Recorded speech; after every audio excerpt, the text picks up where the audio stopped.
Cricketer Ambati Rayudu కొంతకాలం క్రితం జనసేన పార్టీలో చేరిన విషయం తెలిసిందే. ఆయన గుంటూరు నుంచి ఎంపీ టికెట్ ఆశించినప్పటికీ జనసేన పార్టీకి దక్కిందే తక్కువ స్థానాలు కాబట్టి అంబటి రాయుడు గారికి కూడా టికెట్ దక్కకుండా పోయింది. అయినప్పటికీ ఆయన జనసేన పార్టీ తరఫున చాలా స్ట్రాంగ్ లాయలిస్ట్గా ఉన్నారు. బహుశా ఫ్యూచర్లో Janasena party one of the strong లీడర్స్గా ఆయన కీ రోల్ ప్లే చేయవచ్చు. కాగా జనసేన పార్టీ అఫీషియల్గా కొంతమంది స్టార్ క్యాంపెయినర్ల పేర్లను ప్రకటిస్తూ ఒక ప్రెస్ నోటు రిలీజ్ చేసింది. ఆ ప్రెస్ నోట్లో క్రికెటర్ అంబటి రాయుడి పేరు కూడా ఉంది.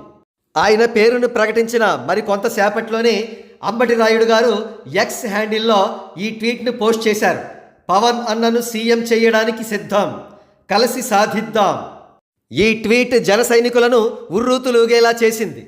సహజంగానే వైఎస్ఆర్సీపీ కార్యకర్తలు ఈ ట్వీట్ని చూసిన వెంటనే ట్రోల్స్ చేయడం స్టార్ట్ చేశారు.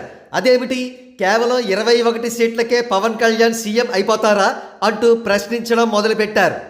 కానీ ఇక్కడ మనం ఒక్క విషయం ఖచ్చితంగా గుర్తుంచుకోవాలి.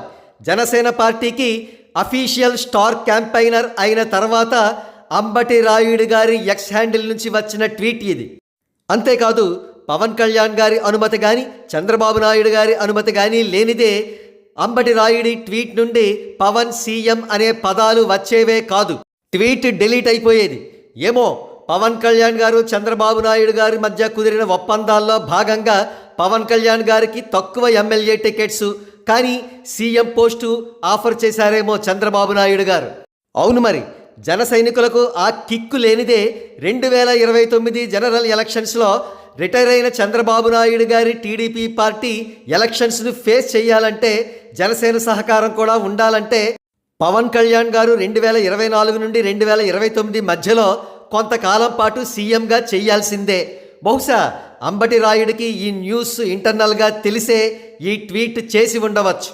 అది కూడా పవన్ కళ్యాణ్ గారు మరియు చంద్రబాబు నాయుడు గారుల అనుమతితోనే సుమా.